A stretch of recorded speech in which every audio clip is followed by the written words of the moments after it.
Okay, so I recorded this entire video and I posted it, and then I decided, you know what, I actually didn't like it too much. I kind of talked a little too much. So I am going to go ahead and do this all again, except I'm going to go a little bit faster. So we have Curse of Binding, Curse of Vanishing, Unbreaking, and Mending. Now, just for a little context on this, F tier is things you should never use. D tier is things that you can use, but you're probably not going to use. C tier is some things that you may or may not use. B tier is things that you're more likely to use. A tier is something that you're almost always going to use. And S tier is something that you're almost always going to have. So, to start off with this, Unbreaking and Mending is something you're always going to frickin' have. There is nothing, no reason you should never do that. Now, I should say all of this is going to be a PvE standpoint, with only certain things that are specifically PvP related actually being accounted for PvP. Now, Curse of Binding and Curse of Vanishing. Curse of Vanishing and Curse of Binding have some use case. Curse of Vanishing at least has use case in PvP side of things, but Curse of Binding has a use case in trolling people, but it's not that big of a use case, you know, not too much. Now we have all the protections. So, regular protection is going in S tier.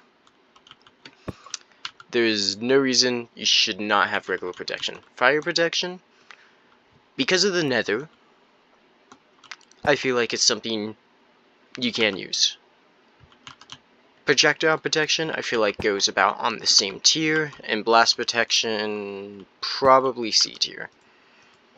Now, if you're wondering why, fire protection also makes where you get put out of fire about 60% faster, which means even less than half the time you would normally be on fire, you will no longer be on fire. Now, something to note is we do kind of have to look at this real quick.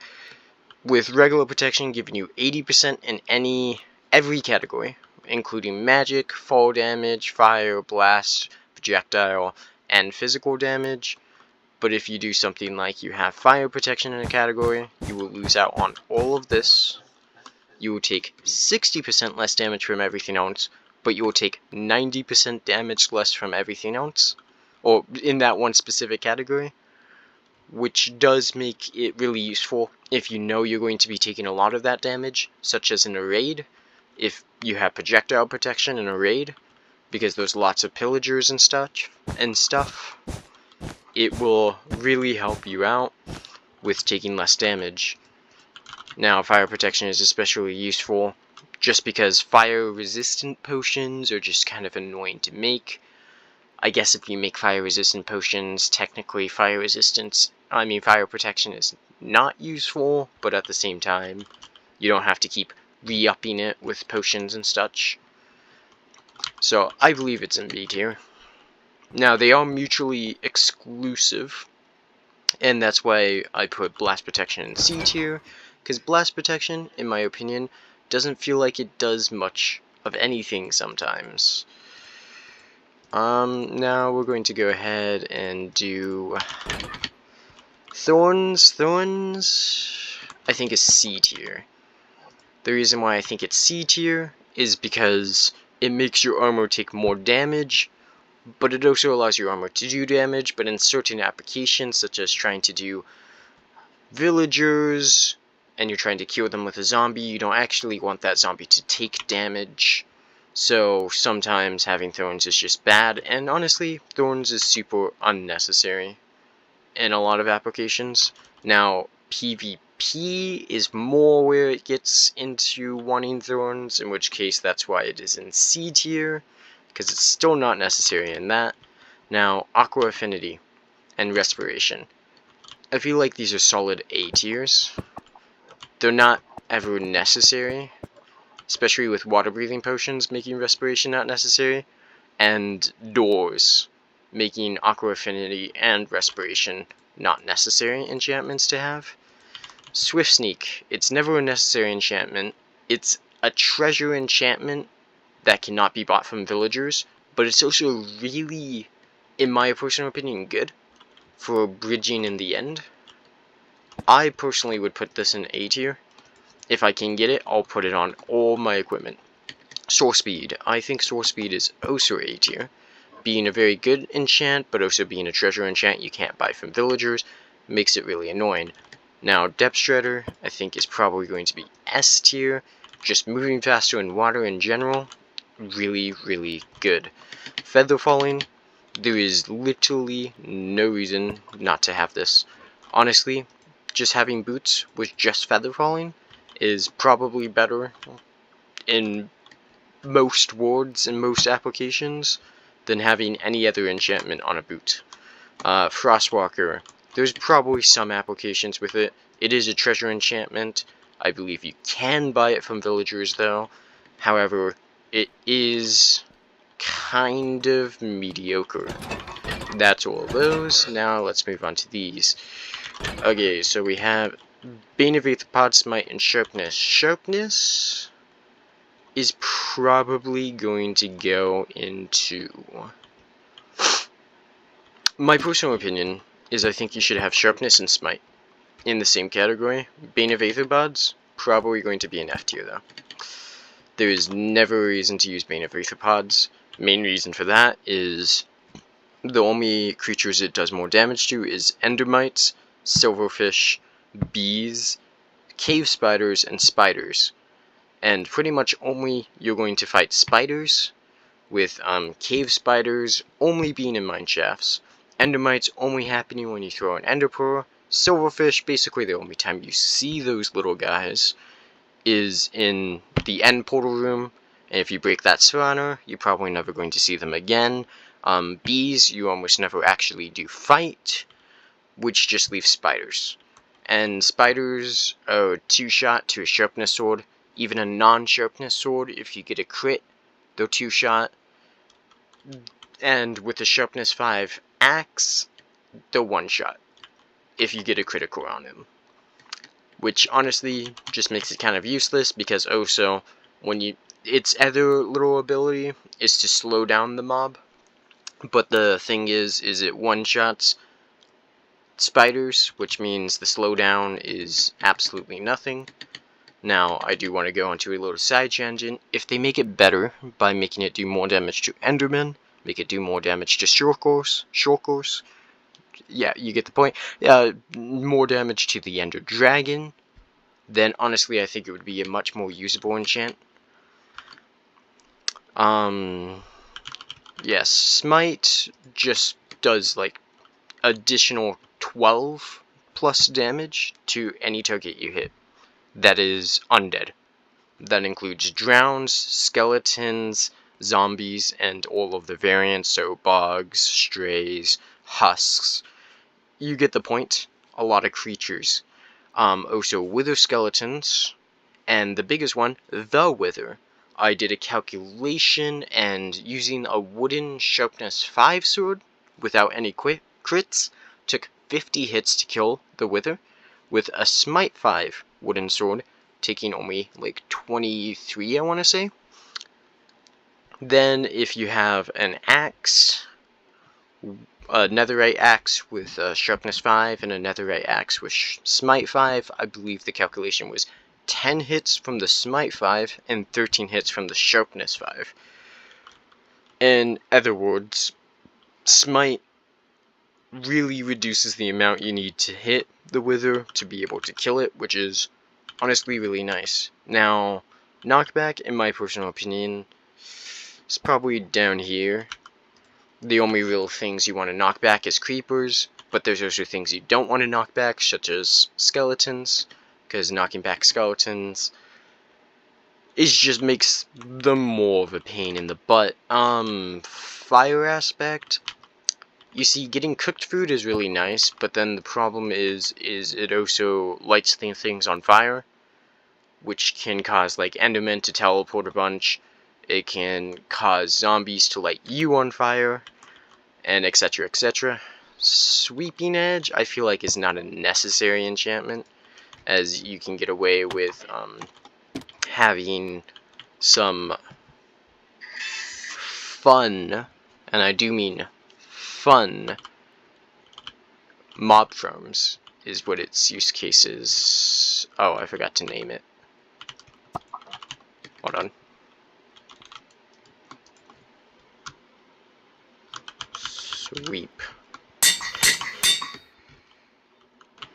Thrones, blast protection, vanishing, crosswalker. What's this again? Knockback. Okay. Woo.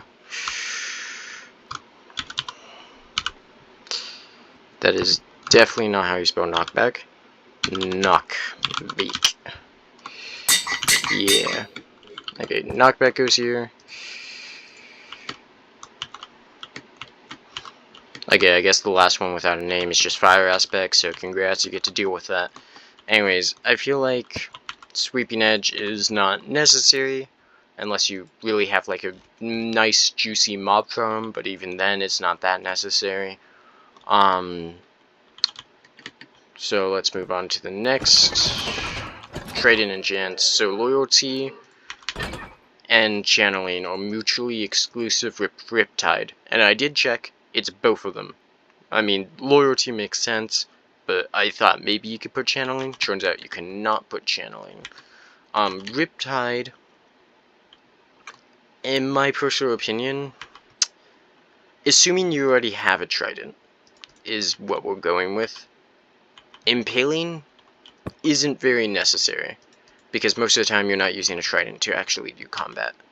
As the only creature really that impaling would be good with is Guardians and Elder Guardians, but that's only if you're doing an Ocean Monument, otherwise it's not great. Riptide is really, really good. And lastly, a necessary enchantment is, it's almost necessary to have at least one with frickin' channeling and loyalty, just because getting mob heads otherwise is even more of a pain than it already is. Now, this is also assuming that you have a mace. We're going to start with density. A mace is already overpowered, so why not make it do, I'm pretty sure it's double the damage for every block it falls. If you don't know how the mace works, essentially crits in Minecraft, every block you fall, you get 50% more damage. Now, most things in game only allow you to do that once, so you jump with a sword, you get 50% more damage, doesn't matter how far you fall. The mace basically says, hey, the farther you fall, the more damage you do. 50% every block. What density does is density says, hey, 50% per block. It adds 10% more each level, up to 100%. Which essentially allows you, if you jump from one block, which is your normal jumping distance, it does 12 damage. Which makes it honestly a PvE god, if not very overkill. Breach. Breach is PvE, no, not E, PvP god.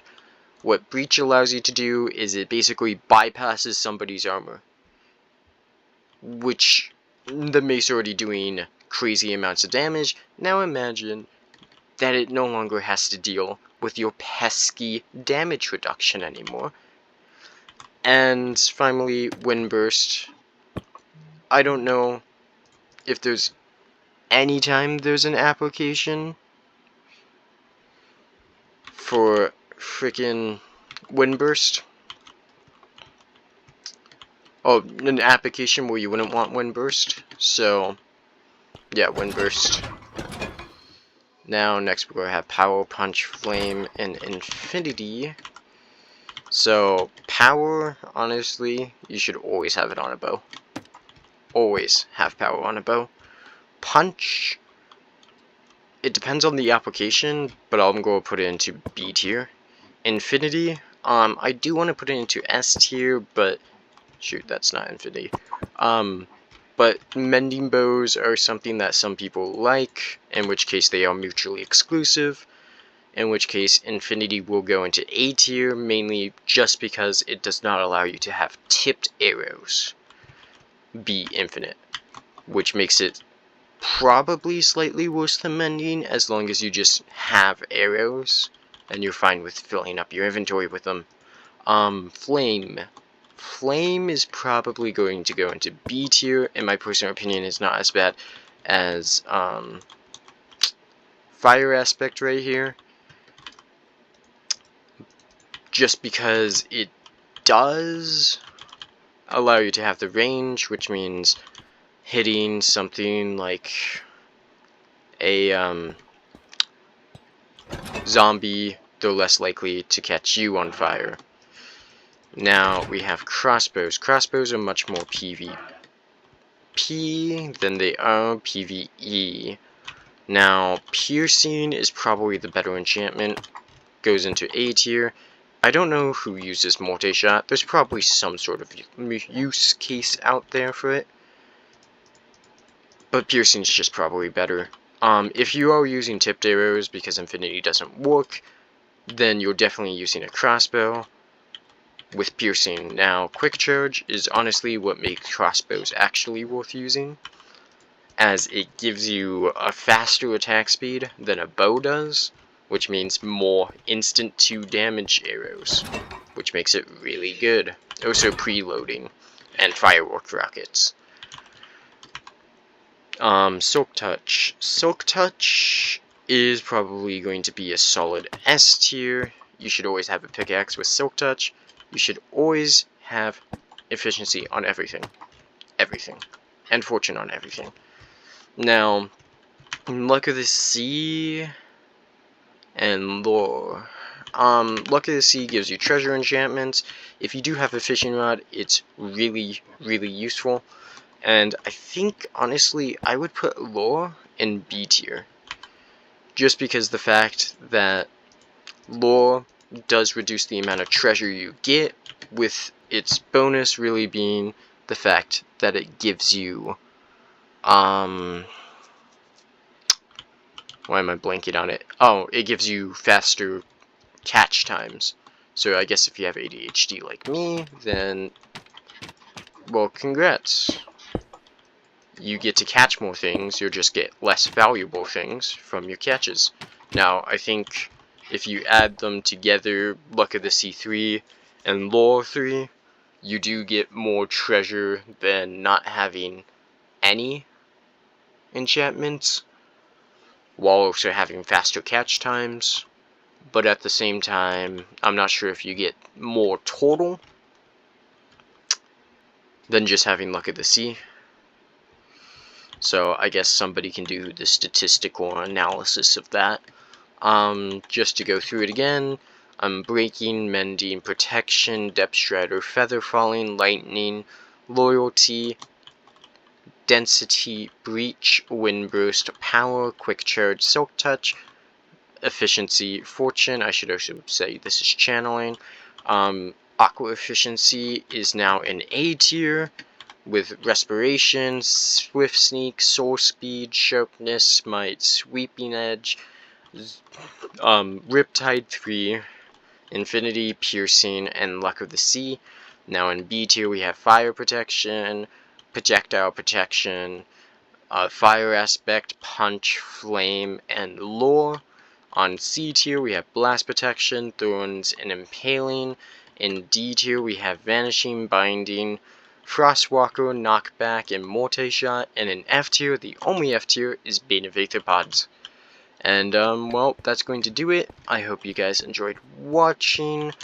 I think one last thing I should say, just to give a quick, example of something. So, if you do decide to use one of the, fire protection, blast protection, projectile protection, what you want to do is you want to have 3 normal protection with 1 of them being specialized protection, because this is how basically the damage resist chart goes.